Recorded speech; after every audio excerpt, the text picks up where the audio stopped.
A Brisbane couple lose their $75,000 home deposit. Let's have a look. Hello everyone, Florian.Heise here, and welcome to another episode of HeiseSays. Grab your stein of coffee. Let's have a look at this article written by Alexis Turner on news.com.au. So, Brisbane couple has been left devastated after losing their hard-earned $75,000 house deposit to a perfect storm that involved greedy sellers and a screw-up from the bank. So this is nothing to do with them. They're not at fault here. These guys have, well, depended on other parties who have screwed them over. But a real bastard, greedy, horrific move by the seller. This just shows you where Australia's heading now. Mark True and Maddie Goider are warning other aspiring homeowners what to look out for after losing a huge chunk of their cash to unfortunate circumstances. The pair, who had been together for more than 10 years, well, get married, okay, good, and recently got engaged, were looking to buy a home in Brisbane where they could start a family. They offered $965,000 for a 564 square metre two-storey house in Jindalee, with 4 bedrooms, 2 bathrooms, and a pool. Nearly $1 million for a first home. Good on them. The sellers gladly agreed. However, at settlement on the 20th of October, the bank Westpac wasn't at the ready. The bank screwed them up, so the bank was negligent. Just remember that. As a result, the deal lapsed, and legally the sellers were entitled to their entire deposit. Instead of listening to their pleas to extend the deadline, the owners were happy to pocket their $75,000 and sell to someone else afterwards, according to Mr. Trow. So they pocketed the $75,000 and then just sold to someone else. That's a real dick move. That's what it is. Okay, that is just being a greedy, selfish, disgusting person. I'm sure they're well within their rights to do it. But what would the cost be? What would the liquidated damages to them be, or the burden of saying we extend it for another day? You know what it was? It was they lost this $75,000 and they lost the other money, so they wanted to pocket it. Great, awesome. It was part of the money we'd been saving for at the beginning of our working lives, he told news.com.au. The $75,000 was everything. We're not from wealthy families. We haven't had any handouts from families. No second cousins, aunties has passed away and left us a massive inheritance. We've worked hard for 10 plus years. He said they were making a number of frantic calls as he saw the settlement deadline looming at the end of last month. My solicitors had said if we don't settle in time, as in Queensland's contracts, time is of essence, you can be liable to forfeit your deposit, he explained. Now, I was handling the conveyancing for my mother's sale of her house, and repeatedly, the buyers asked for extension of time. They were buying from New South Wales. They had these issues, and it was no issue to us. It gave us more time to get ready, to pack, everything. We happily granted them an extension of time. I wasn't worried about it. My mother would kill me if I tried to do some dodgy shit like this. Wouldn't be worth the money, ripping off a young couple. What's Australia come to? Seriously. In most other Australian states, you have a 2-week grace period if your settlement goes under. Not so in Queensland. Well, there's a lot of worse situations in New South Wales as well with regards to all of this stuff.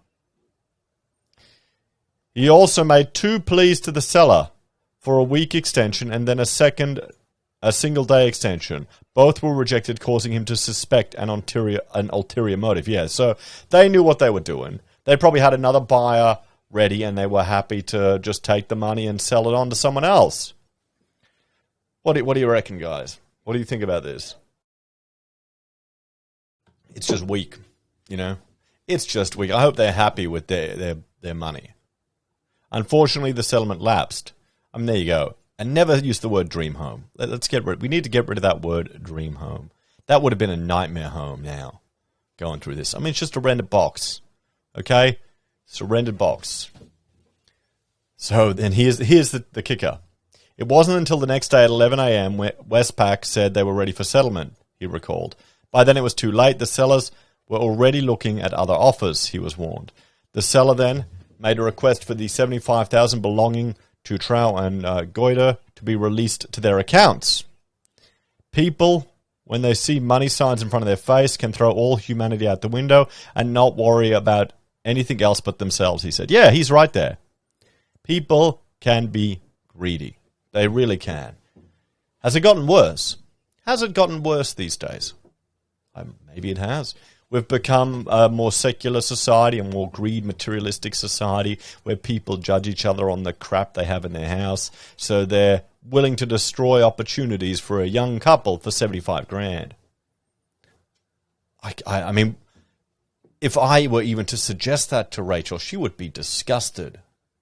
My wife, there's no way she'd let us do this. Could you imagine doing that to a young couple? You know, when you can still sell it anyway. This is just greedy bastards. Especially nearer to the end, when there was an indication that we needed a slight extension and they saw the chance to get more money. The property ended up selling for $1,030,000, with the date of the purchase listed as October 20th. The same day their deal fell through. He suspects the sellers must have signed their new deal later that night. Overall, the sellers walked away with an extra $140,000 in their pocket compared to the original deal.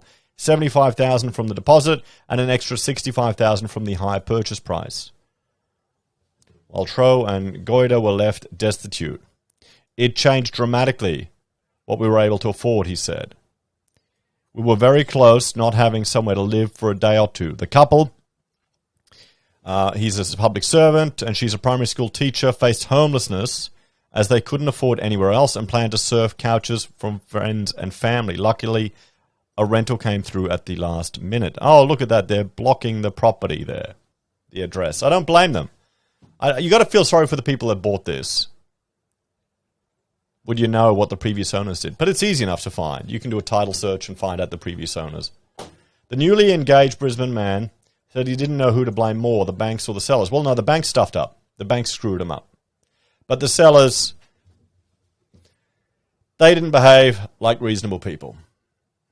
You almost didn't know who to be angry at or annoyed at. It was the perfect storm of the bank being only slightly late for administrative processes. Then you've given these sellers a very strong hand, and they've used it as a money-grabbing tactic.